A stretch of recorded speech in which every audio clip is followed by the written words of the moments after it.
నమస్కారం ఘంటారావానికి స్వాగతం. ముందుగా ప్రధాన అంశాలు. పంచాయతీ ఎన్నికల ఫలితాలపై సీఎం రేవంత్ మీనాక్షి నటరాజన్ సమీక్ష. రెబల్స్ ను సమన్వయం చేయలేని ఎమ్మెల్యేలపై అసహనం.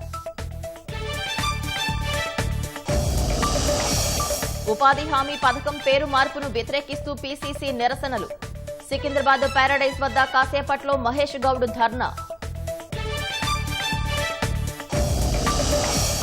రోడ్డు ప్రమాదాలకు దారితీస్తున్న పొగమంచు. ఉత్తరప్రదేశ్లో ట్రక్కు బైకు ఢీకొని 4 మృతి.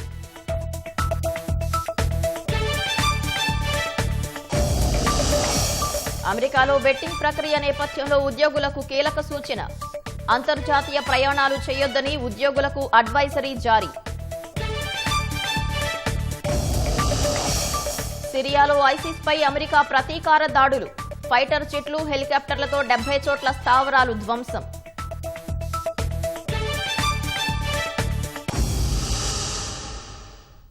పంచాయతీ ఎన్నికల్లో రెబల్స్ అంశంపై రాష్ట్ర కాంగ్రెస్ దృష్టి సారించింది. దీనికి సంబంధించి టెలికాన్ఫరెన్స్ ద్వారా CM Revanth Reddy, Meenakshi Natarajan, PCC chief Mahesh Goud సమావేశమయ్యారు. ఎన్నికల ఫలితాలపై చర్చించారు. రెబల్స్ ను సమన్వయం చేయలేని ఎమ్మెల్యేలు, నియోజకవర్గ ఇన్ఛార్జీలపై అసహనం వ్యక్తం చేశారు. పంచాయతీ ఎన్నికల్లో సరిగా పనిచేయని 16 మంది ఎమ్మెల్యేలపై ఆగ్రహం వ్యక్తం చేశారు. రెబల్స్ తో సమన్వయ లోపం, బంధువులను అభ్యర్థిగా నిలబెట్టడంపై అసంతృప్తి చెందారు. ఇతర పార్టీల నేతలతో మిలాఖత్ కావటం లాంటి ఫిర్యాదులపై సమావేశంలో అసంతృప్తికి గురయ్యారు. అనంతరం ఫోన్ ద్వారా 16 మంది ఎమ్మెల్యేలు, ఇన్ఛార్జీలతో మహేష్ కుమార్ గౌడ్ మాట్లాడారు. పార్టీకి తీరని నష్టం చేశారని వారితో అన్నారు. 16 మంది ఎమ్మెల్యేలు, ఇన్ఛార్జీల పనితీరుపై సీఎం రేవంత్ రెడ్డి, మీనాక్షి అసంతృప్తిగా ఉన్నారని మహేష్ కుమార్ గౌడ్ వారి దృష్టికి తీసుకువెళ్లారు. వైఖరి మార్చుకొని పార్టీ నియమ నిబంధనలకు లోబడి పనిచేయాలని వారిని ఆదేశించారు. మంచిర్యాల జిల్లా చెన్నూరు నియోజకవర్గాన్ని అన్ని రంగాల్లో అభివృద్ధి చేసేందుకు కట్టుబడి ఉన్నామని కార్మిక శాఖ మంత్రి గడ్డం వివేక్ వెంకటస్వామి అన్నారు. చెన్నూరులో 9,55,00,000 రూపాయలతో నిర్మించిన సమీకృత మార్కెట్ సముదాయాలతో పాటు పలు అభివృద్ధి కార్యక్రమాలను కలెక్టర్ కుమార్ దీపక్ తో కలిసి ఆయన ప్రారంభించారు. 100 పడకల ఆసుపత్రి భవన నిర్మాణాన్ని వచ్చే ఏడాది మే నెలాఖరు కల్లా పూర్తి చేయించి అందుబాటులోకి తీసుకొస్తానని మంత్రి తెలిపారు.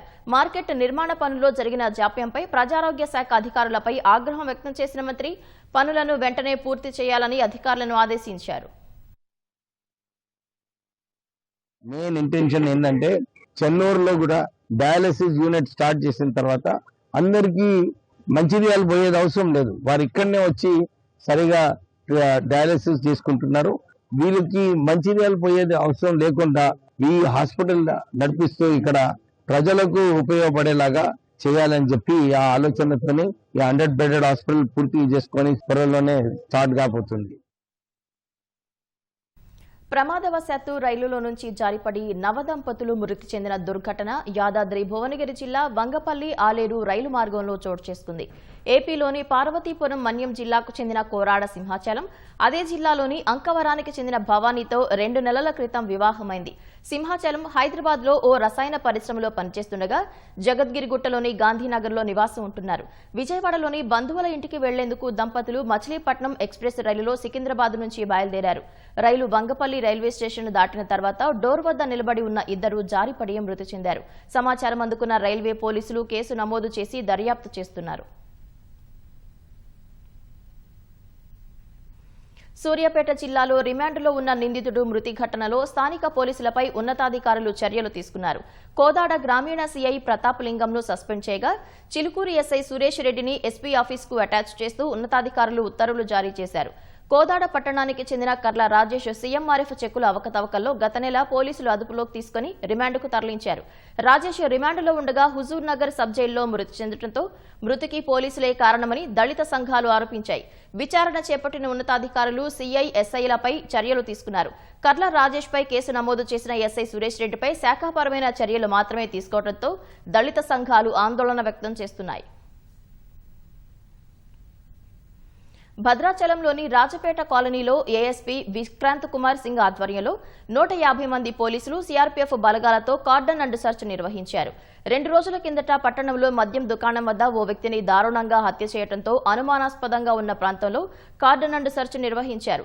గంజాయి, మద్యంతో పాటు అనుమానాస్పదంగా ఎవరైనా ఉన్నారా అనే కోణంలో పరిశీలించినట్లు ఏఎస్పీ తెలిపారు. సెర్చ్లో భాగంగా సరైన ధృవపత్రాలు లేని 66 ద్విచక్ర వాహనాలు, 6 ఆటోలు, 90 లీటర్ల లిక్కర్ స్వాధీనం చేసుకున్నారు. ఛత్తీస్గఢ్ దంతెవాడలో సుమా పోలీస్ అధికారి సోమేశ్వర్పై దుండగుడు కత్తితో దాడి చేశాడు. దాడిలో ఎస్డీఓపీ సోమేశ్వర్ తీవ్రంగా గాయపడి అక్కడే కుప్పకూలాడు. చికిత్స నిమిత్తం సోమేశ్వర్ను దంతెవాడ జిల్లా ఆసుపత్రికి తరలించారు. అనంతరం దాడి చేసిన యువకుడిని పట్టుకున్న పోలీసులు నిందితుడు దుర్గుకు చెందిన రవిశంకర్ సాహుగా గుర్తించారు. ఈశాన్య రాష్ట్రం అస్సాంలోని హోజాయ్ జిల్లాలో ఏనుగుల మందను సైరాంగ్ న్యూఢిల్లీ రాజధాని ఎక్స్ప్రెస్ ఢీకొట్టింది. ఈ ఘటనలో 8 ఏనుగులు మృతి చెందాయి. 1 ఏనుగు గాయపడింది. ప్రమాదం తాటికి రైలు బోగీలు పట్టాలు తప్పాయి. రైలు ఇంజన్తో పాటు 5 బోగీలు పట్టాలు తప్పినట్లు నార్త్ ఈస్ట్ ఫ్రంటియర్ రైల్వే అధికార ప్రతినిధి వెల్లడించారు. అయితే ప్రయాణికులెవరికీ ఎలాంటి ప్రమాదం జరగలేదని తెలిపారు. తెల్లవారుజామున 2 గంటల ప్రాంతంలో ఈ ఘటన జరిగిందని చెప్పారు. ప్రమాదం కారణంగా ఈ మార్గంలోని రైళ్ల రాకపోకలకు అంతరాయం కలిగింది. పలు రైళ్లను దారి మళ్లించినట్లు అధికారులు వెల్లడించారు.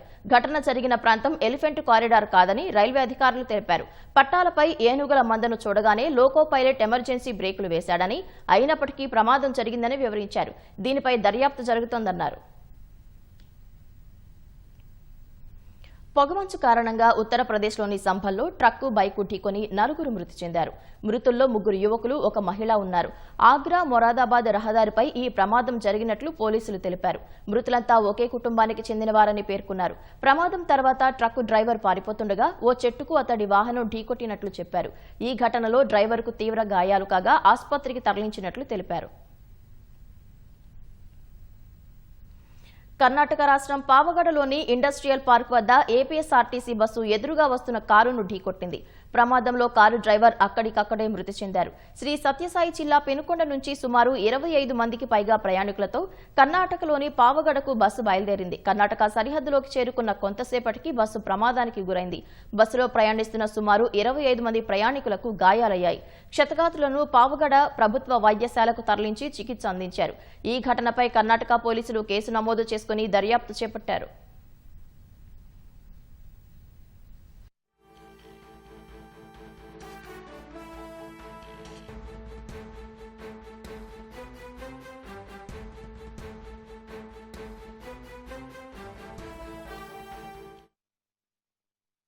తెలుగు రాష్ట్రాల్లో చలి చంపేస్తోంది. రాత్రిపూట ఉష్ణోగ్రతలు దారుణంగా పడిపోయాయి. రాష్ట్రంలో అనేక ప్రాంతాల్లో 6 డిగ్రీలకు ఉష్ణోగ్రతలు పతనమయ్యాయి. ఇవాల్టి నుంచి 3 రోజుల పాటు చలి తీవ్రత మరింత ఎక్కువ ఉంటుందని వాతావరణ శాఖ హెచ్చరిక జారీ చేసింది. అటు ఆంధ్రప్రదేశ్లోని ఏజెన్సీ ప్రాంతాల్లోనూ కనిష్ట ఉష్ణోగ్రతలు 4 డిగ్రీలకు పడిపోయాయి.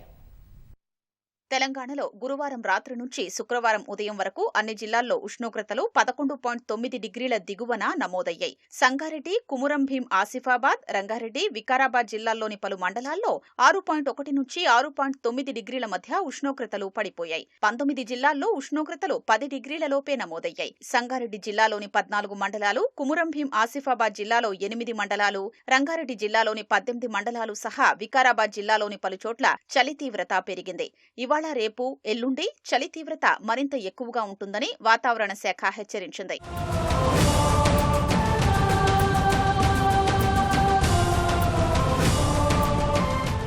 తెలుగు రాష్ట్రాలు చలితో గజగజ వణుకుతున్నాయి. ఆంధ్రప్రదేశ్లోని ఏజెన్సీతో పాటు మైదాన ప్రాంతాల్లో రాత్రి ఉష్ణోగ్రతలు పడిపోతున్నాయి. గురువారం రాత్రి అల్లూరి సీతారామరాజు జిల్లా డుంబ్రిగూడలో అత్యల్పంగా 4.4 డిగ్రీల కనిష్ట ఉష్ణోగ్రత నమోదైంది. అదే జిల్లాలోని ముంచంగిపుట్టులో 4.6, జీ మాడుగులలో 4.7, అరకులో 4.9 డిగ్రీల ఉష్ణోగ్రతలు నమోదయ్యాయి. అల్లూరి సీతారామరాజు, పార్వతీపురం మన్యం, శ్రీ సత్యసాయి, కర్నూలు, అనంతపురం, అన్నమయ్య, ప్రకాశం, చిత్తూరు జిల్లాల్లో కనిష్ట ఉష్ణోగ్రతలు 12 డిగ్రీల లోపే ఉన్నట్లు వాతావరణ శాఖ పేర్కొంది.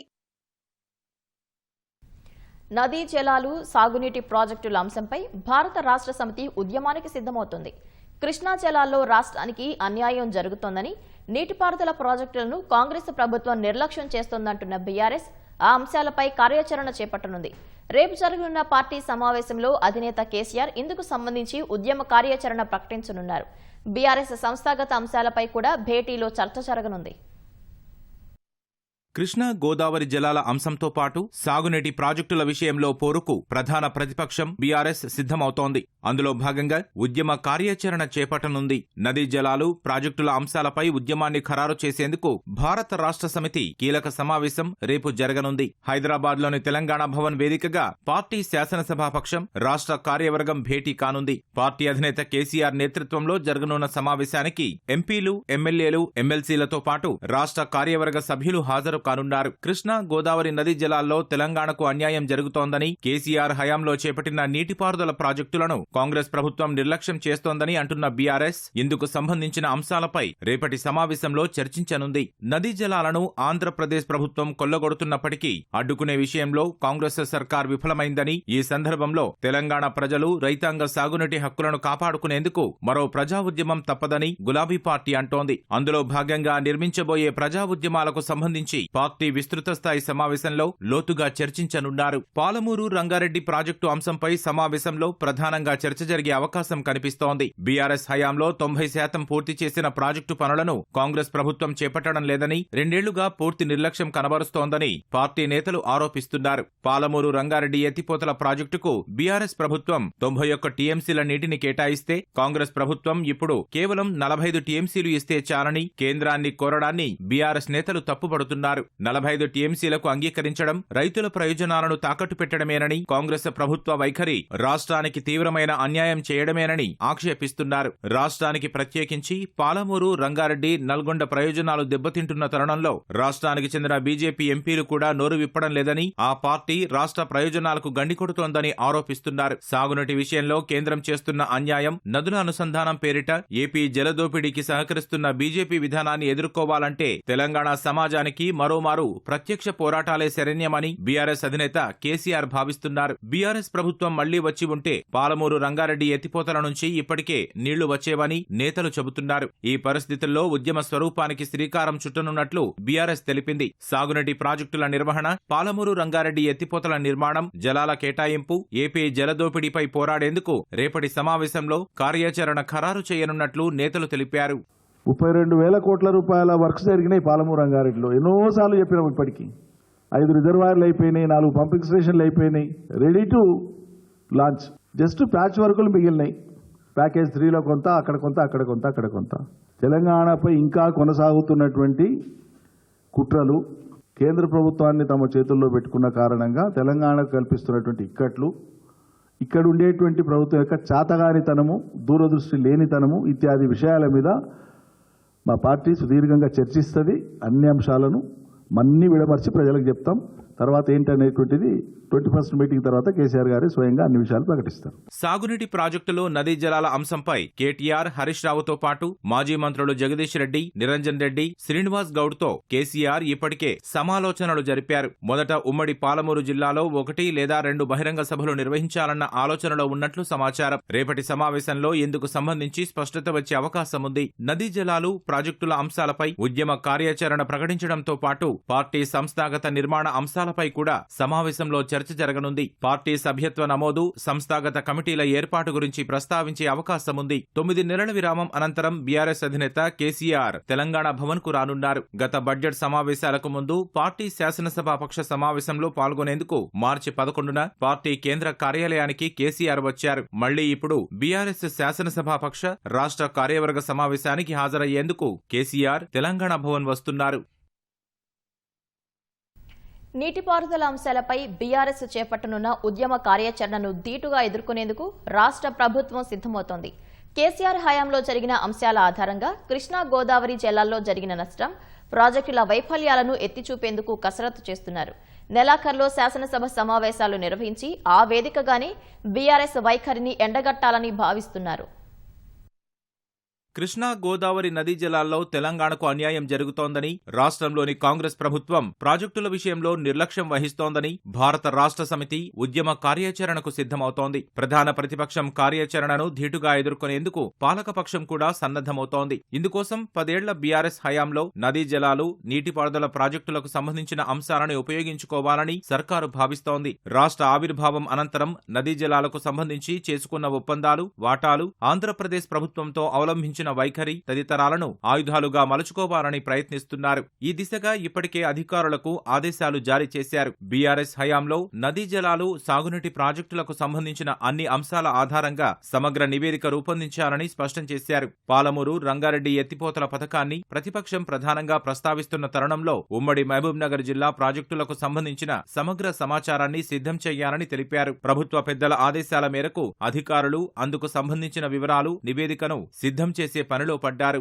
కేసీఆర్ ప్రకటించబోయే కార్యాచరణను బట్టి తగిన విధంగా ముందుకు వెళ్లాలని ప్రభుత్వం భావిస్తోంది. నెలాఖరులో శాసనసభ సమావేశాలు నిర్వహించాలని రాష్ట్ర ప్రభుత్వం భావిస్తోంది. సమావేశాల సందర్భంగా నదీ జలాలు, ప్రాజెక్టులకు సంబంధించిన అంశాలపై చర్చించాలన్న ఆలోచనల్లో సర్కారు ఉన్నట్లు సమాచారం. తద్వారా అన్ని విషయాలు ప్రజల్లోకి వెళతాయని భావిస్తున్నారు. అందులో భాగంగానే ప్రధాన ప్రతిపక్ష నాయకుడు కేసీఆర్ లేఖ రాస్తే అసెంబ్లీని సమావేశపరిచి అక్కడే అన్ని విషయాలు చర్చిద్దామని ముఖ్యమంత్రి రేవంత్ రెడ్డి వ్యాఖ్యానించారు. కాంగ్రెస్ ప్రభుత్వం ప్రతిష్టాత్మకంగా ప్రారంభించిన ప్రజావాణి దిగ్విజయంగా 2 ఏళ్లు పూర్తి చేసుకుంది. ప్రజాభవన్లో ప్రజావాణి 2వ వార్షికోత్సవం ఘనంగా నిర్వహించారు. ప్రజావాణిలో అందిన ఫిర్యాదుల్లో 74% పరిష్కరించినట్లు ప్రభుత్వం వెల్లడించింది. హైదరాబాద్ ప్రజాభవన్లో జరిగిన ప్రజావాణి ద్వితీయ వార్షికోత్సవం వేదికగా ప్రభుత్వం పరిష్కరించిన సమస్యలతో కూడిన నివేదికను ఉప ముఖ్యమంత్రి భట్టి విక్రమార్క విడుదల చేశారు. ఉద్యోగులు నిబద్ధతతో పనిచేయడం వల్లే ప్రజావాణిలో వచ్చిన దరఖాస్తుల పరిష్కారం సాధ్యమైందని భట్టి విక్రమార్క అన్నారు. పరిష్కారం కోసం నిజంగా మీకు ప్రజల పక్షాన చిత్తశుద్ధి ఉంటే అక్కడ జరుగుతా ఉన్నాయి వెళ్ళండి అని చెప్పి ప్రచారం చేయాల్సింది పోయి తీరపోగా ప్రజాపాలనలో ఎవరు రావట్లేదు, పోవట్లేదు. ఇక్కడ మీరు చెప్పినటువంటి కథలు, కథనాలు, మీరు చెప్పినటువంటి ఈ ప్రజాపాలన ద్వారా సాధించినటువంటి ఫలితాలు ఇవన్నీ వింటా ఉంటే నిజంగా ఇక్కడ ఉన్నటువంటి ప్రజావాణికి సంబంధించినటువంటి అధికారులు గాని, నాయకులు గాని ఎంత చిత్తశుద్ధితో దీనికోసం పనిచేస్తా ఉన్నారు. ఈ ప్రభుత్వం యొక్క లక్ష్యానికి, సంకల్పానికి ఇది నిదర్శనం. ఈ ప్రజావాణిని పైన దుష్ప్రచారం చేయడం కోసం మీరు ఎన్ని ప్రయత్నాలు చేసినా ఈ ప్రజాప్రభుత్వం యొక్క లక్ష్యం ప్రజల యొక్క సమస్యల పరిష్కారం కోసం ప్రజావాణిని మేము అనుకున్నట్టుగా అదే సంకల్పంతో రాబోయే రోజుల్లో కూడా నిర్వహిస్తాం. నిత్యం ప్రజల కోసం ఆలోచన చేయటమే మా ముందున్నటువంటి ఏకైక లక్ష్యం. తెచ్చుకున్న తెలంగాణ రాష్ట్రం, ఈ రాష్ట్ర వనరులు, సంస్థలు, వ్యవస్థలు అన్ని కూడా ప్రజల కోసమే ఉపయోగపడాలి. ప్రజాభవన్ వేదికగా ప్రతి మంగళ, శుక్రవారం ప్రజావాణి జరుగుతోంది. మండల, జిల్లా స్థాయిలో సమస్యలు పరిష్కారం కాని బాధితులు ఇక్కడికొచ్చి అర్జీలు పెట్టుకుంటున్నారు. ప్రజావాణి ద్వారా లబ్ధి పొందిన బాధితులు ప్రభుత్వ సేవలపై ఆనందం వ్యక్తం చేస్తున్నారు. బాంకాల వల్ల మాకు డబుల్ బెడ్రూమ్లు వచ్చాయి, కానీ అక్కడ ఉన్నటువంటి లోకల్ వాళ్ళు కొన్ని చిన్న చిన్న సమస్యలు క్రియేట్ చేసి కేసు వేశారు. ఆ కేసు వల్ల 2.5 సంవత్సరాలు మాకు ఇచ్చినటువంటి ఇంటి పట్టాలని అట్లా హోల్డ్లో పెట్టారు. కోర్టులో స్టే ఇచ్చారు. దాని కారణంగా గత 2.5 సంవత్సరాల నుంచి మేము చాలా సఫర్ అవుతున్నాము. ఈ ప్రజావాణికి వచ్చి దివ్యా మేడం గారికి మా యొక్క సమస్యను తెలియజేశాము. ప్రస్తుతం మా సమస్య పరిష్కారం అయ్యింది. ఈ మధ్యనే 1 వీక్ బ్యాక్ మాకు పొజిషన్ ఆర్డర్స్ కూడా ఇచ్చారు. మా ఇళ్లలోకి మేము వెళ్ళి ఉంటున్నాము. మేము ఆర్టిస్ట్లో డ్యూటీ చేస్తామండి. గత ప్రభుత్వంలో మేము సస్పెండ్ అయ్యాము. ప్రభుత్వం వచ్చిన తర్వాత మంత్రివర్గం అందరికీ మేము విన్నవించుకున్న తర్వాత మాకు ఉద్యోగాలు ఇచ్చారు. విడతల వారిగా ఇస్తున్నారు. కొంతమంది రాని వాళ్ళు కూడా ఉన్నారు. అందరికి ఇస్తామని మాట ఇచ్చారు. ఈ ప్రజావాణిలో దళిత బహుజన ఫ్రంట్ ఆధ్వర్యంలో చాలా అంశాలు, దాదాపు 85 అప్లికేషన్స్ ఇవ్వడం జరిగింది. దాంట్లో బేగంపేటలో ఒక దళిత యువకుని చంపేశారు. తుకారంగేట్లో ఒక దళిత యువకుని కూడా చంపేస్తే SC/ST అట్రాసిటీ చట్టం కింద కేసు నమోదు చేయడం జరిగింది పోలీసులు. సంఘటన జరిగి సంవత్సరాల తరబడి అయినప్పుడు కూడా SC/ST చట్ట ప్రకారం నష్టపరి రాకపోతే ఇక్కడ గ్రీవెన్సీలో ప్రజావాణిలో దరఖాస్తు చేసిన తర్వాత దివ్యా మేడం గారు జోక్యం చేసుకుని ఆ 2 కుటుంబాలకు 8 లక్షల చొప్పున ఒక 16 లక్షలు ఇప్పించారు. 2 కేసులతోటి రాష్ట్ర వ్యాప్తంగా 3 సంవత్సరాలుగా పెండింగ్ లో ఉన్న నష్టపరిహారాన్ని ఇప్పించడం జరిగింది. ప్రజావాణికి వచ్చిన ఫిర్యాదుల్లో ఇప్పటి వరకు 64,623 వరకు దరఖాస్తులు పరిష్కరించినట్లు అధికారులు తెలిపారు. మిగిలిన అర్జీల పరిష్కారం వివిధ దశల్లో ఉన్నాయని వివరించారు. ప్రజావాణిని విజయవంతంగా నిర్వహిస్తున్న ప్రణాళికా సంఘం ఉపాధ్యక్షుడు జిల్లెల చిన్నారెడ్డి, నోడల్ ఆఫీసర్ దివ్యా దేవరాజన్ సహా సిబ్బందిని మంత్రులు పొన్నం ప్రభాకర్, జూపల్లి కృష్ణారావు అభినందించారు. గత 10-15 సంవత్సరాలుగా వివిధ చిన్న పొరపాట్లతోటి ఆర్టీసీలో ఉన్నటువంటి కఠిన నిబంధనలతోటి కొన్ని వందల మంది ఉద్యోగాలు శాశ్వతంగా తీసివేయడం జరిగింది. ప్రజావానికి వచ్చిన తర్వాత చిన్నారెడ్డి గారు, దివ్యా మేడం గారు నాతో మాట్లాడి మరణ శిక్షకు కూడా క్షమాభిక్ష ఉంది, మరి వీళ్ళకి సంబంధించినటువంటి ఇష్యూ లోపల మనం కొంత పునరాలోచన చేయాలంటే ఆర్టీసీకి సంబంధించిన 3 అధికారులను ఒక కమిటీగా వేసి ప్రతి ఒక్కరి గ్రీవెన్స్ ఒకవేళ ఎగ్జామ్ట్ చేయగలిగితే చేయవచ్చు అనేటువంటి ఆ విధంగా దాదాపు 400 చిల్లర అప్లికేషన్ 242 ఉద్యోగాలను తిరిగి ఉద్యోగాలు ఇచ్చినామనే మాటను ఉప ముఖ్యమంత్రి గారు తెలియజేశారు. ఈ విధంగా ఇప్పటికే దాదాపు 74% పిటిషన్స్ పరిష్కారం చేసుకుంటూ 1,07,829 పిటిషన్లు వస్తే 64,000 ఫిర్యాదులను మరి పరిష్కరించడం జరిగింది. అది 74%. దాదాపు 48,000 పిటిషన్లు వివిధ స్థాయిల్లో అంటే ప్రభుత్వ పథకాలకు సంబంధించినటువంటి విషయమే అవి కూడా ఆల్మోస్ట్ పరిష్కారమైనట్టు. ఎందుకంటే రాష్ట్రంలో ఉన్నటువంటి 4 కోట్ల ప్రజానీకం రకరకాల బాధలు ఉంటాయి, చెప్పుకోలేని ఉంటాయి. ఇప్పుడు కింది స్థాయిలో జిల్లా స్థాయిలో చెప్పుకున్నా ఆ సమస్య పరిష్కారం కాని సందర్భాలు ఎన్నో ఉంటాయి. అటువంటి వాళ్ళకు ఇప్పుడే మనం ఎన్నో కొందరు బాధితులు గల్ఫ్లో ఉన్నటువంటి వాళ్ళు కూడా మనిషి చనిపోతే ఆ డీప్ ఫ్రీజర్ పెట్టి 5 సంవత్సరాలు అక్కడే ఉంటే దుబాయ్లో మరి ఆ కుటుంబ సభ్యులు సమాచారం ఇస్తే ఈ ప్రజావాణిలో ఇస్తే ప్రజావాణి ద్వారా మళ్ళీ ఆ డెడ్ బాడీ తీసుకోవడం జరిగింది. అంటే ఇటువంటి ఎన్నో ఉదంతాలు ఉన్నాయి. ప్రతినిత్యం కూడా ఈ ప్రజావాణి జరుగుతున్నప్పుడు మేము పేపర్లో చూస్తా ఉన్నాం. చాలా మంది రాబోయే రోజుల్లో ప్రజావాణిని మరింత సమర్థంగా, పారదర్శకంగా నిర్వహించేందుకు సర్కార్ చర్యలు చేపట్టింది. జిల్లా స్థాయి నుంచి రాష్ట్ర స్థాయి వరకు ఎప్పటికప్పుడు సంప్రదింపులు, చర్చల కోసం పోర్టల్ అనుసంధానం చేయాలని నిర్ణయించింది. మేడారం మహాజాతర కోసం వనదేవతల ప్రాంగణం సర్వాంగ సుందరంగా ముస్తాబవుతోంది. రాతి కట్టడాలతో ఆదివాసీ గిరిజన సాంప్రదాయాలు ప్రతిబింబించే విధంగా గద్దెలు రూపుదిద్దుకుంటున్నాయి. సమ్మక్క సారలమ్మలు మురవంగా అభివృద్ధి పనులు శరవేగంగా జరుగుతున్నాయి. తెలంగాణ కుంభమేళాగా ప్రసిద్ధికెక్కిన మేడారం మహాజాతర ముహూర్తం దగ్గర పడుతోంది. కొత్త సంవత్సరంలో మహాజాతర అంగరంగ వైభవంగా జరగనుంది. జనవరి 28 నుంచి 4 రోజుల పాటు వనదేవతల మహాజాతర వేడుకగా నిర్వహించేందుకు ఏర్పాట్లు చకచకా జరుగుతున్నాయి. జాతర సమయంలో రద్దీ ఎక్కువగా ఉంటుందని భావించి భక్తులు ముందుగానే తల్లుల్ని దర్శించుకునేందుకు వస్తుండటంతో మేడారం కిటకిటలాడుతోంది.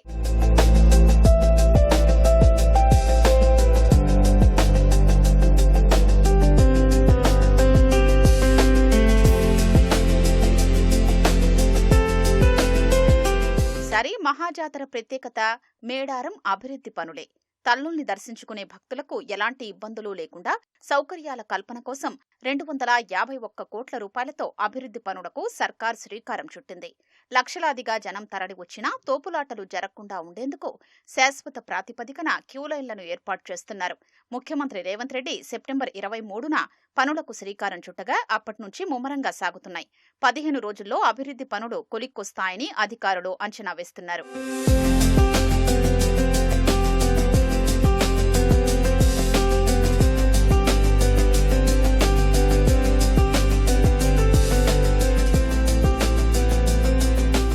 ఆదివాసీ సంప్రదాయాలకు ఏమాత్రం భంగం కలగకుండా నిర్మాణాలు సాగుతున్నాయి. మంత్రులు పొంగులేటి శ్రీనివాసరెడ్డి, సీతక్క, కొండా సురేఖలు పలు దఫాలుగా మేడారాన్ని సందర్శించి అభివృద్ధి పనుల్ని సమీక్షించారు. ఈసారి జాతరలో హైలైట్గా నిలిచేది గద్దెల విస్తరణ పనులే. ఆదివాసీల సంస్కృతి, సమ్మక్క సారలమ్మ చరిత్రను తెలియజేసే విధంగా రాతి కట్టడాలపై ఆకృతుల్ని అందంగా తీర్చిదిద్దుతున్నారు. పగిడిద్దరాజు, గోవిందరాజుల గద్దెల్ని ఇప్పటికే పునర్నిర్మించారు. చారిత్రక కట్టడాల్ని గుర్తుకు తెచ్చేలా ఏపీలోని నంద్యాల, రాయచోటి నుంచి తెచ్చిన రాయితో ఆలయ ప్రాకారం పునర్నిర్మిస్తున్నారు. 46 స్తంభాలతో 271 మీటర్ల మేర ప్రాకార నిర్మాణం జరుగుతోంది. 40 అడుగుల మేర మొత్తం 8 స్వాగత ద్వారాల్ని ఏర్పాటు చేస్తున్నారు. గద్దెల ప్రాంగణానికి ఎదురుగా 50 అడుగుల ప్రధాన ద్వారాలు ఏర్పాటు చేస్తున్నారు. కాంగ్రెస్ సర్కార్ మేడారానికి అధిక ప్రాధాన్యమిస్తోందని భక్తులు కొనియాడుతున్నారు. 2 years కి ఒకసారి జాతరకు వచ్చేది. ఇంతకుముందు చిన్న గుడి ఉండేది, కానీ ఇప్పుడు చుట్టూ కట్టడాలు ఇవి అయితే చాలా బాగున్నాయి, మంచిగా కడుతున్నారు. చూడడానికి కూడా చాలా అందంగా ఉంది. మళ్ళీ రావాలనిపిస్తుంది మాకు. గుడి డెవలప్మెంట్ చాలా హ్యాపీగా ఉంది. చాలా పనులు జరుగుతున్నాయి ఇక్కడ. మళ్ళీ దర్శనం జరుగుతుందో లేదో అనుకున్నాను, కానీ ఒక పక్కన దర్శనం జరుగుతోంది, ఒక పక్కన పనులు జరుగుతున్నాయి. ఫాస్ట్గా జరుగుతున్నాయి. ఇంకా ఒక నెల రోజుల్లో ఉంది కదండి మనకి జాతర, అప్పుడు మళ్ళీ వద్దామని అనుకుంటున్నాము. కోరిక కోరుకున్నాం ఇక్కడ. ఆ కోరిక నెరవేరితే కంపల్సరీ మళ్ళీ 4 రోజులు మళ్ళీ వచ్చేస్తాం. దర్శనం కూడా చాలా బాగా అయింది. పనులు అయితే చాలా ఫాస్ట్ గా జరుగుతున్నాయి. చాలా బాగా అనిపిస్తుంది. మళ్ళీ రావాలనిపిస్తుంది. పనులు బాగా స్పీడ్ గా నడుస్తున్నాయి. టైం ఎంత వరకు ఉంటుందో కరెక్ట్ తెలియదు కానీ బాగా స్పీడ్ అయితే నడుస్తున్నాయి. నేను ఇది రావడం 2వ సారి. నాకు మంచి అనిపించింది. ఇప్పుడు రేవంత్ గారు బాగా డెవలప్ చేస్తున్నారని ఆశిస్తున్నాము. మంచిగా డెవలప్ అవుతుందని అనుకుంటున్నాం పండగ వరకు. ఇంకా 3వ రావడం చాలా బాగుంది. అప్పటికిప్పటి కొంచెం డెవలప్ అయ్యింది. అనుకునే కొన్ని అవుతున్నాయి కాబట్టి మళ్ళీ వచ్చాను నేను. ఇప్పుడు డెవలప్ చాలా ఉంది. అప్పటికిప్పుడు మార్పు చాలా ఉంది. జాతర వరకు మళ్ళీ ఒకసారి వస్తాం మేము. జాతరలో కూడా వస్తాం. ఒకసారి డెవలప్ చూడాలి ఎంతవరకు అయింది, వర్క్ లైన్ చూస్తాము. ఒక ప్రతిష్టాత్మకంగా ఈ నిర్మాణాలను చేపట్టడం అనేది మేమందరం ఈ ములుగు జిల్లా చాలా అదృష్టవంతంగా మేము ఫీల్ అవుతున్నాం. 100 సంవత్సరాలు ఈ చరిత్ర ముందు తరాలకు భావితరాలకు కూడా అద్దం పట్టే విధంగా ఇక్కడ రాతి కట్టడాలు అనేది ఎప్పటికీ నిలిచి ఉండే విధంగా ఉంటాయి. ఆదివాసీ సంస్కృతి, జీవనశైలి, వంశ చరిత్రకు సంబంధించిన విషయాల్ని చిత్రాల రూపంలో రాతి స్తంభాలపై చెక్కించారు. భారీ క్రేన్ల సాయంతో రేయింబవళ్లు పునర్నిర్మాణ పనులు శరవేగంగా జరుగుతున్నాయి. మరో 100 ఏళ్లైనా చెక్కు చెదరకుండా ఉండేలా గ్రానైట్ రాయితో గద్దెలు, వాటి చుట్టూ స్తంభాలు, స్వాగత తోరణాల్ని ఆకట్టుకునే రీతిలో ఏర్పాటు చేస్తున్నారు. గతం కన్నా సదుపాయాలు మెరుగవుతున్నాయని భక్తజనం పులకించిపోతోంది. మేడారంలోనూ ఇక్కడ సమ్మక్క సార్లక్క జాతర సంబంధించిన స్టోన్ వర్క్ జరుగుతుంది. ఈ స్టోన్ వర్క్లోనే వచ్చి ఇదంతా కూడా ఇక్కడ ఆచారం ప్రకారం, ఆదివాసీ ఆచారం ప్రకారం ఒక నైరేటివ్ పిక్టోరియల్ స్టోరీని మేము కారు చేయడం జరిగింది. కస్టమ్స్ ఎలాగుంటాయి ఇవన్నీ తెలిసే విధంగా మొత్తం ఈ మొత్తం నరేషన్ స్టోరీ మొత్తం అంతా అనమాట. దీనికి గైడ్స్ పెడతారు ఫ్యూచర్లోను. వాళ్ళు ఇన్స్టిట్యూషన్ ఒకటి ఉంది, archaeology and Adivasi studies taluka institute ఉంది. వాళ్ళ తాలూకా పిల్లలు ఉన్నారు, వాళ్ళని గైడ్లుగా పెట్టేసి భక్తులకు కానీ ఇంట్రెస్ట్ ఉన్న వాళ్ళకి కానీ స్టోరీ ఎక్స్ప్లెయిన్ చేయడానికి కూడా ఫ్యూచర్లో అవకాశం ఉంది. బ్యాచిలర్ పిల్లగాళ్ళందరం కలిసి మేము అమ్మవారి దర్శనానికి వచ్చాము. ఇక్కడ ఏర్పాట్లు బాగానే జరుగుతున్నాయి. ఈ కార్యక్రమానికి సంబంధించి అన్ని చేర్పు మార్పులన్నీ బాగా చేస్తున్నారు. అభివృద్ధి కార్యక్రమాలు బాగా జరుగుతున్నాయి. మేము ప్రతి సంవత్సరం మేము అందరం కలిసి వస్తాము. మేము అయ్యప్పమాల వేసుకున్న తర్వాత, అయ్యప్పమాల అయిపోయిన తర్వాత శబరిమల వెళ్ళి వచ్చాక అందరం కలిసి ఒక ఆటపోతుని తీసుకొని అమ్మవారి దగ్గరికి వచ్చి మొక్కుబడి తీర్చుకొని అందరం సంతోషంగా హ్యాపీగా మా ఇళ్ళకి మేము వెళ్ళిపోతూ ఉంటాం. మాకు చాలా సంతోషంగా ఆనందంగా ఉంది. అమ్మవారు తలుచుకున్న కోరికలని నెరవేర్చుతూ ఉంటారు ప్రతి సంవత్సరం. అమ్మవారి గుడి పునర్నిర్మాణం జరుగుతుంది. భక్తులకు కూడా ఏర్పాట్లు బాగానే చేస్తున్నారు. వాటర్ సౌకర్యం మంచిగానే ఉంది. ఫస్ట్లో వచ్చినప్పుడు ఇంత డెవలప్మెంట్ లేదు, రోడ్లు లేవు, మొత్తం ఎర్ర మట్టి. అంటే మేము జాతర టైంలో వచ్చాము, అప్పుడు మాకు తెలియదు.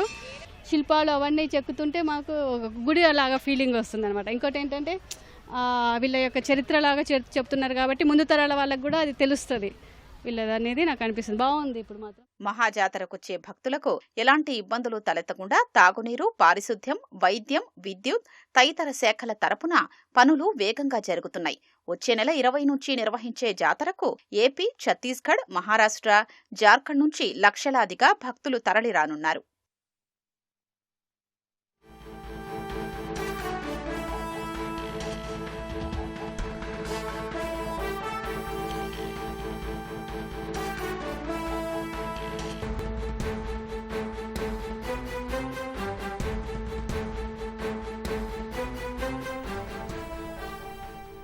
తాజా అంశాన్ని చూస్తున్నాం. రంగారెడ్డి జిల్లా రాజేంద్ర నగర్ పీవీ ఎక్స్ప్రెస్ వేపై ప్రమాదం జరిగింది. పిల్లర్ నంబర్ 253 వద్ద ఒకదానికొకటి 3 కార్లు ఢీకొన్నాయి. ప్రమాదంలో పలువురికి గాయాలయ్యాయి, ఆసుపత్రికి తరలించారు. ఉప్పరపల్లి నుంచి ఆరంఘర్ చౌరస్తా వరకు ట్రాఫిక్ జామ్ అయింది. భారీగా ట్రాఫిక్ జామ్ కావడంతో ప్రయాణికులు తీవ్ర ఇబ్బందులు పడుతున్నారు. రాజేంద్ర నగర్ పోలీసులు ట్రాఫిక్ వాహనాలను క్లియర్ చేస్తున్నారు.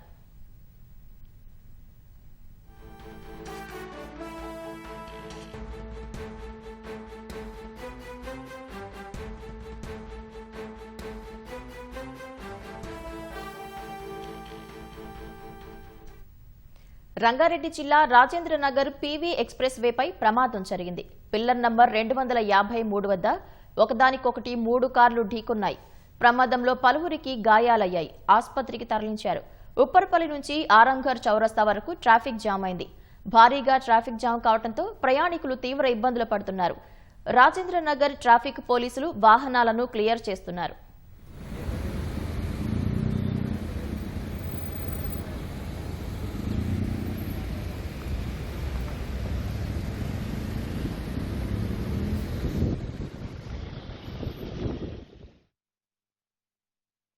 ప్రొఫెసర్ జయశంకర్ వ్యవసాయ విశ్వవిద్యాలయంలో ఎస్బీఐ ఫౌండేషన్ ఆర్థిక సహకారంతో ఏర్పాటు చేసిన తొలి దశ అగ్రి రోబోటిక్స్ ప్రయోగశాలను ఎస్బీఐ చైర్మన్ చల్లా శ్రీనివాసులు శెట్టి వర్సిటీ ఉపకులపతి ప్రొఫెసర్ అల్దాస్ జానయ్యతో కలిసి ప్రారంభించారు. దేశంలోని మొట్టమొదటిసారిగా అగ్రి రోబోటిక్స్ ప్రయోగశాలను ప్రొఫెసర్ జయశంకర్ వ్యవసాయ విశ్వవిద్యాలయంలో స్థాపించారని ఎస్బీఐ చైర్మన్ అన్నారు. వర్సిటీ పూర్వ విద్యార్థిగా తన వంతు తోడ్పాటుగా ప్రయోగశాలను ప్రారంభించడం సంతోషకరమని తెలిపారు. భవిష్యత్తులో వ్యవసాయ రంగానికి అవసరమైన అధునాతన సాంకేతిక పరిజ్ఞానం అందించడానికి ఈ ప్రయోగశాల చాలా తోడ్పాటు అందిస్తుందని భావించి ఎస్బీఐ ఫౌండేషన్ ద్వారా వర్సిటీ అనుబంధంగా ఉన్న అగ్రి హబ్కు ఆర్థిక సాయం అందించాలని నిర్ణయించినట్లు శ్రీనివాసులు శెట్టి వివరించారు. భవిష్యత్తులో వ్యవసాయ రంగం వైపు యువతను ఆకర్షించడానికి కృత్రిమ మేధస్సుతో కూడిన డ్రోన్, రోబోటిక్స్ వంటి ఇతర అధునాతన సాంకేతిక పరిజ్ఞానం చాలా తోడ్పాటవుతుందని ఆయన అన్నారు. 2047 నాటికి వికసిత్ భారత్, 2047 తెలంగాణ రైజింగ్ లక్ష్య సాధనలో వ్యవసాయ, గ్రామీణ రంగాలు కీలక పాత్ర పోషించనున్నాయని వ్యవసాయ విశ్వవిద్యాలయ ఉపకులపతి అల్దాస్ జానయ్య అన్నారు. గ్రామ పంచాయతీ ఎన్నికల సమయంలో నిరంతరాయంగా విద్యుత్తు సరఫరా చేశామని ఎన్డీపీసీఎల్ డైరెక్టర్ మధుసూదన్ తెలిపారు. మంచిర్యాల జిల్లా కలెక్టరేట్లో చీఫ్ ఇంజనీర్ అశోక్తో కలిసి ఎన్డీపీసీఎల్ సమీక్ష సమావేశాన్ని నిర్వహించారు. వేసవి కాలంలో విద్యుత్ అవాంతరాలు లేకుండా ఉండేందుకు ఇప్పటికే సన్నాహాలు చేశామని తెలిపారు. సబ్స్టేషన్ల మధ్య ఇంటర్ లింకింగ్ లైన్లను వెంటనే పూర్తి చేయాలని అధికారులకు ఆదేశించారు. గ్రామీణ ప్రాంతాల్లో ట్రాన్స్ఫార్మర్ల ఫెయిల్యూర్ శాతాన్ని తగ్గించాలని, హై వోల్టేజ్ సమస్యను వెంటనే పరిష్కారం చేయాలని తెలిపారు. ఉపాధి హామీ పథకం పేరు మార్పును వ్యతిరేకిస్తూ పీసీసీ నిరసనలకు దిగింది. సికింద్రాబాద్ పారాడైజ్ ఎంజీ రోడ్లో కాంగ్రెస్ చేపట్టిన నిరసనలో కాసేపట్లో పీసీసీ చీఫ్ మహేష్ కుమార్ గౌడ్ పాల్గొననున్నారు. దీనికి సంబంధించి మరింత సమాచారం మా ప్రతినిధి సూరిబాబు ప్రత్యక్ష ప్రసారం ద్వారా అందిస్తారు. కేంద్రంలో ఉన్న బీజేపీ ప్రభుత్వం మహాత్మా గాంధీ ఉపాధి హామీ పథకం పేరును మార్పు చేస్తూ ఏదైతే చట్టం తీసుకొస్తుందో ఆ చట్టాన్ని వ్యతిరేకిస్తూ కాంగ్రెస్ ప్రభుత్వం ఏఐసీసీ వర్గాల పిలుపు మేరకు రాష్ట్రంలోని పీసీసీ అధ్యక్షులు మహేష్ కుమార్ గౌడ్ ఆధ్వర్యంలో మరి కాసేపట్లోనే ఇక్కడ ప్యారడైజ్ వద్ద నిరసన కార్యక్రమం చేపట్టారు. ఇప్పటికే ఈ కార్యక్రమానికి వాకాటి శ్రీహరి, వివేక్ వెంకటస్వామి, జూపల్లి కృష్ణారావు, అజారుద్దీన్ మంత్రులందరూ కూడా చేరుకున్నారు. అలాగే ఎమ్మెల్యేలు బొజ్జా చేరుకున్నారు. టీపీసీసీ ప్రధాన కార్యదర్శులు, సీనియర్ నాయకులందరూ కూడా ఈ మహాత్మా గాంధీ విగ్రహం వద్ద కూర్చొని మౌన దీక్ష నిరసన కార్యక్రమం చేపట్టారు. ప్రధానంగా జాతీయ ఉపాధి హామీ ఎంజీఎన్ఆర్ఈజీఏ పథకం నుంచి మహాత్మా గాంధీ పేరు తొలగించడం నిరసిస్తూ ఈ కార్యక్రమానికి పీసీసీ వర్గాలు పిలుపునిచ్చాయి. ఈ నేపథ్యంలోనే దాదాపుగా గంట నుంచి కూడా సికింద్రాబాద్, హైదరాబాద్ జంట నగరాల నుంచి కాంగ్రెస్ పార్టీ శ్రేణులందరూ కూడా తరలి వచ్చారు. ఈ కార్యక్రమంలో ప్రధానంగా ఇప్పటికే మంత్రులు ఇప్పటికే చేరుకున్నారు. దాదాపుగా 1-1:30 వరకు మహాత్మా గాంధీ విగ్రహం వద్దనే మౌన దీక్షలు చేపట్టనున్నాయి. అయితే మహాత్మా గాంధీ పేరును తొలగించి ఆయన పేరును వినిపించకుండా చేయాలనే కుట్రలోనే ఇదంతా చేస్తున్నారని కాంగ్రెస్ వర్గాలు ప్రధానంగా ఆరోపిస్తున్నాయి. ఈ కార్యక్రమానికి పీసీసీ చీఫ్ మహేష్ కుమార్ గౌడ్ అలాగే మంత్రులందరూ కూడా హాజరై ప్రజలకు ఈ విషయాన్ని తెలియజేసేందుకు ప్రధానంగా ఈ కార్యక్రమానికి పిలుపునిచ్చాయి. అలాగే ఈ ఎంఎన్ఈసీ మహాత్మా గాంధీ ఉపాధి హామీ పథకం ఏదైతే ఉందో దీని పని హక్కుగా ఉన్న పాత చట్టాన్ని మార్చి సాధారణ పథకంగా మార్చే కుట్ర జరుగుతుందని ప్రధానంగా పీసీసీ వర్గాలు ఆరోపిస్తున్నాయి, కాంగ్రెస్ వర్గాలు ఆరోపిస్తున్నాయి. ఇప్పటివరకు వ్యవసాయ కార్మికుల డిమాండ్ బట్టి ఉపాధి కల్పిస్తే ఇకపై అవసరాన్ని బట్టి పనులు చూపిస్తారని ఆరోపిస్తున్న కాంగ్రెస్ శ్రేణులు ఈ పథకం మౌలిక స్వరూపాన్ని, మౌలిక స్వభావాన్ని మార్చే కుట్ర జరుగుతుందని, దీని వెనుక ఉన్న దురుద్దేశమని ప్రధానంగా పీసీసీ వర్గాలు ఆరోపిస్తున్నాయి. ఇప్పుడే కొద్దిసేపటి క్రితమే పీసీసీ చీఫ్ మహేష్ కుమార్ గౌడ్ ఈ ప్యారడైజ్ వద్ద ఉన్న మహాత్మా గాంధీ స్టాట్యూ వద్ద చేరుకుని నిరసన కార్యక్రమం తెలియజేస్తున్నారు. మన విజువల్స్ కూడా స్పష్టంగా తెలుసుకోవచ్చు. పీసీసీ అధ్యక్షుడు మహేష్ కుమార్ గౌడ్ అలాగే కాంగ్రెస్ పార్టీ సంబంధించి శ్రేణులందరూ కూడా ఈ విగ్రహం వద్ద బైఠాయించి నిరసన చెప్తూ నినాదాలు చేస్తున్నాయి. ఇటు ఏదైతే మహాత్మా గాంధీ ఉపాధి హామీ పేరు మార్పుపైనే ప్రధానంగా చర్చ ప్రజల్లోకి తీసుకెళ్లాలని ప్రధానంగా ఇక్కడ నిరసన కార్యక్రమం జరుగుతుంది. అయితే మహేష్ కుమార్ గౌడ్తో పాటుగా వాకాటి శ్రీహరి, జూపల్లి కృష్ణారావు అలాగే అజారుద్దీన్, ఎమ్మెల్యే వెడమ బొజ్జా అలాగే టీపీసీసీ ప్రధాన కార్యదర్శులు, సీనియర్ నాయకులందరూ కూడా మహేష్ కుమార్ గౌడ్ నిరసనలో ఆయనతో పాటు పాల్గొని నినాదాలు చేస్తున్న విజువల్స్ కూడా మనం స్పష్టంగా చూసుకోవచ్చు. అయితే ఏదైతే మహాత్మా గాంధీ ఉపాధి హామీ పేరు మార్పు అనేది పెద్ద కుట్రలో భాగమని కాంగ్రెస్ వర్గాలు ఆరోపిస్తున్నాయి. మనం విజువల్స్లో చూసుకోవచ్చు. జంట నగరాల నుంచి కూడా ప్యారడైజ్లోని మహాత్మా గాంధీ విగ్రహం వద్దకు జంట నగరాల నుంచి కాంగ్రెస్ పార్టీకి సంబంధించిన శ్రేణులందరూ పాల్గొన్నారు.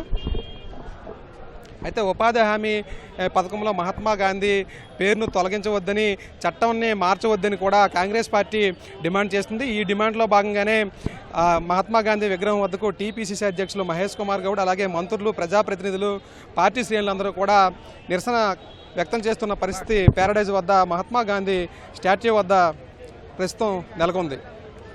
Over to you.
అటవీ సంరక్షణలో రాష్ట్ర నిబద్ధతను సుప్రీంకోర్టు అభినందించిందని రంగారెడ్డి జిల్లా circle forest chief conservator Saravanan తెలిపారు. హైదరాబాద్ గుర్రంగూడలోని సర్వే నెంబర్ 201/1లోని 102 ఎకరాల భూమి ప్రభుత్వానిదేనని తీర్పునివ్వడంపై హర్షం వ్యక్తం చేశారు.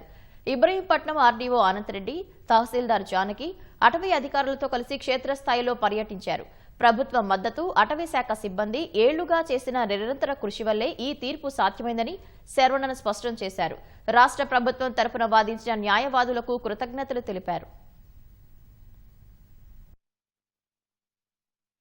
సో దీనిలో కూడా మనకు కొన్ని క్లైమ్స్ వచ్చినప్పటికి కూడా అవి అన్నీ కూడా గవర్నమెంట్ ల్యాండ్సే అనేది మనం అప్పటి నుంచే ఫైట్ చేస్తున్నాము ఫారెస్ట్ డిపార్ట్మెంట్ తరఫున. సో దీనిలో మన ఫారెస్ట్ డిపార్ట్మెంట్ ఆఫీసర్స్ అంటే మనకు head of the forest force PCCF గారి నుంచి entire team with cooperation from revenue and survey department we gathered all the evidences in favour of the government. So దీనిలో మనకు మన దగ్గర ఉన్న అన్ని డాక్యుమెంట్స్ ని కూడా సెర్చ్ చేసి దానిలో చాలా వరకు మనము కోర్టులో అంటే డిస్ట్రిక్ట్ కోర్ట్, మళ్ళీ హైకోర్ట్ అండ్ ఫైనల్ గా 2023లో చూస్తే మనం సుప్రీం కోర్టును కూడా స్పెషల్ లీవ్ పిటిషన్ ఫైల్ చేయడం కూడా జరిగింది. సో ఈ లాస్ట్ 2 years గా దీనిలో తీవ్రంగా దీని మీద పర్స్యూ చేసి we engaged best lawyers in the judiciary. So we have fought the case tooth and nail. ఈ 102 acres అనేది మార్కెట్లో దాదాపు 15,000 కోట్ల విలువైన ఒక భూమి అని మనం పేర్కొనడం జరిగింది. సో ఇప్పుడు మనం రోజు రోజుకు చూస్తున్న ఈ క్లైమేట్ చేంజ్ పరిస్థితిలో ఇటువంటి గ్రీనరీ కన్జర్వేషన్ మీద ఇటువంటి ఒక జడ్జిమెంట్ రావడం అనేది మనకు ఎంతో స్ఫూర్తిని ఇస్తుంది. మనం ఇది ఒక ఇన్స్పిరేషన్గా తీసుకొని మనం ఇంకా కూడా ముందుకు ఇటువంటి ఏరియాస్ మనం మళ్ళీ రిజర్వ్ ఫారెస్ట్ భూమిగా డిక్లేర్ చేయడానికి అన్ని విధాలుగా మేము కృషి చేస్తాము. మనకు స్టేట్ గవర్నమెంట్ తరఫున అంత మంచి సపోర్ట్ కూడా ఉంది కాబట్టి మేము కంపల్సరీ ఇంకా మంచి ఫలితం తీసుకొస్తున్నామని పేర్కొంటున్నాను. బీహార్లో గయాకు చెందిన ఓ యువకుడు స్టంట్స్తో ఆకట్టుకుంటున్నాడు. రోజు 10 కిలోమీటర్ల పరుగు, ఆ తర్వాత బెన్ను మీద టైర్లు ఎక్కించుకొని పుషప్లు చేయడం అలవాటుగా మార్చుకున్నాడు. సుమారు 30 అడుగుల ఎత్తైన స్తంభాలను అలవోకగా ఎక్కేస్తున్నాడు. బీహార్ టార్జాన్ గా గుర్తింపు పొందిన ఆ యువకుడికి ఒలింపిక్స్ లో గోల్డ్ మెడల్ తీసుకురావడమే కల అని తెలుస్తోంది. ఫిట్నెస్ కారణంగా సోషల్ మీడియా సెన్సేషన్ గా మారిన ఆ యువకుడి కథేంటో ఇప్పుడు తెలుసుకుందాం.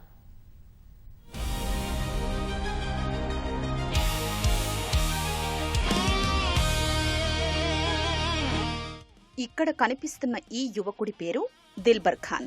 ఇతనిది గయా జిల్లాలోని ఫతేపూర్ బ్లాక్లోని కెనర్చక్ గ్రామం.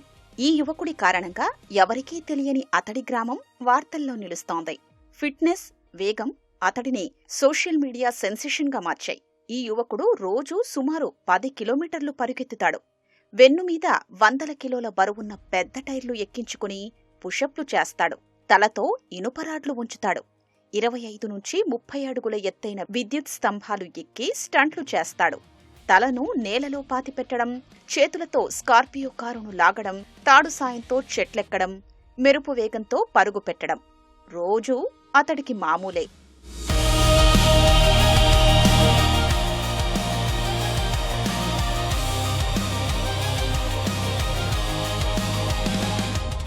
ఈ అద్భుత స్టంట్లన్నీ చేస్తుండడంతో దిల్బర్ ఖాన్ను బీహార్ టార్జాన్ అని పిలుస్తున్నారు.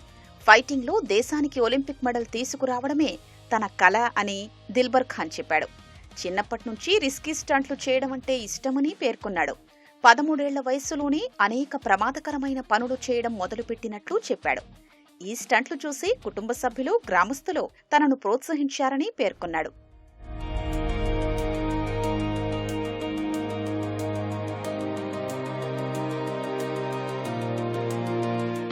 దిల్బర్ ఖాన్ రోజు 5 లీటర్ల పాలు తాగుతాడని సన్నిహితులు తెలిపారు.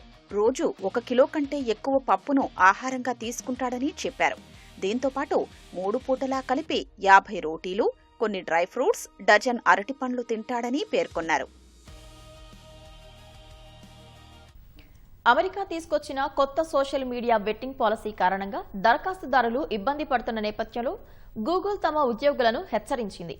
అమెరికాను వీడి బయటకు వెళ్లొద్దని అడ్వైజరీ జారీ చేసింది. అమెరికాకు తిరిగి రావడానికి వీసా స్టాంపింగ్ అవసరమయ్యే ఉద్యోగులు నెలల పాటు ఎదురు చూడాల్సి వస్తుందని పేర్కొంది. ఈ నేపథ్యంలో అమెరికా వీసాలపై ఉన్న సిబ్బంది అంతర్జాతీయ ప్రయాణాలకు దూరంగా ఉండాలని సూచించింది. గూగుల్ యాజమాన్యం ఈ మేరకు సిబ్బందికి మెయిల్ పంపింది. బెట్టింగ్ విధానం వల్ల వీసా ఇంటర్వ్యూలను వచ్చే ఏడాది ఫిబ్రవరి, మార్చికి రీషెడ్యూల్ చేసినట్లు ఇటీవల అమెరికా ఎంబసీ అధికారులు వెల్లడించారు. అయితే ఈ ప్రక్రియ మరింత ఆలస్యమవుతున్నట్లు సమాచారం. దరఖాస్తుదారుల వీసా అపాయింట్మెంట్లు 2026 అక్టోబర్ నెలాఖరు వరకు వాయిదా పడినట్లు తెలుస్తోంది. సిరియాలో అమెరికా సిబ్బందిపై ఇటీవల జరిగిన దాడికి అగ్రరాజ్యం ప్రతీకార చర్యలు మొదలుపెట్టింది. సిరియాలోని ఇస్లామిక్ స్టేట్ ఉగ్రవాదులే లక్ష్యంగా ఇవాళ అమెరికా ఫైటర్ జెట్లు, హెలికాప్టర్లతో భీకర దాడులు చేసింది. సెంట్రల్ సిరియాలో దాదాపు 70 ఐసిస్ స్థావరాలపై దాడులు చేసినట్లు అమెరికా రక్షణ శాఖ అధికారులు తెలిపారు. దాడులు జరిగిన ప్రాంతాల్లో ఉగ్రవాదుల మౌలిక సదుపాయాలు, ఆయుధాలు ఉన్నట్లు చెప్పారు. మరిన్ని చోట్ల దాడులు జరిగే అవకాశం ఉందని పేర్కొన్నారు. ఇస్లామిక్ స్టేట్ ఉగ్రవాదులు ఉన్న ప్రాంతాల్లో దాడులు చేస్తున్న దృశ్యాలను అమెరికా విడుదల చేసింది. ఇటీవల సిరియాలో అమెరికా సిబ్బందిపై ఇస్లామిక్ స్టేట్ ఉగ్రవాదులు దాడులు జరిపారు. ఈ ఘటనలో 2 అమెరికా సైనికులతో పాటు పౌరుడు ప్రాణాలు కోల్పోయారు. దీనిపై మండిపడ్డ అమెరికా అధ్యక్షుడు ట్రంప్ ప్రతి దాడులు ఖచ్చితంగా ఉంటాయని హెచ్చరించారు. ఈ క్రమంలోనే ఇవాళ ఇస్లామిక్ స్టేట్ ఉగ్రవాదులే లక్ష్యంగా అమెరికా దాడులు చేసింది.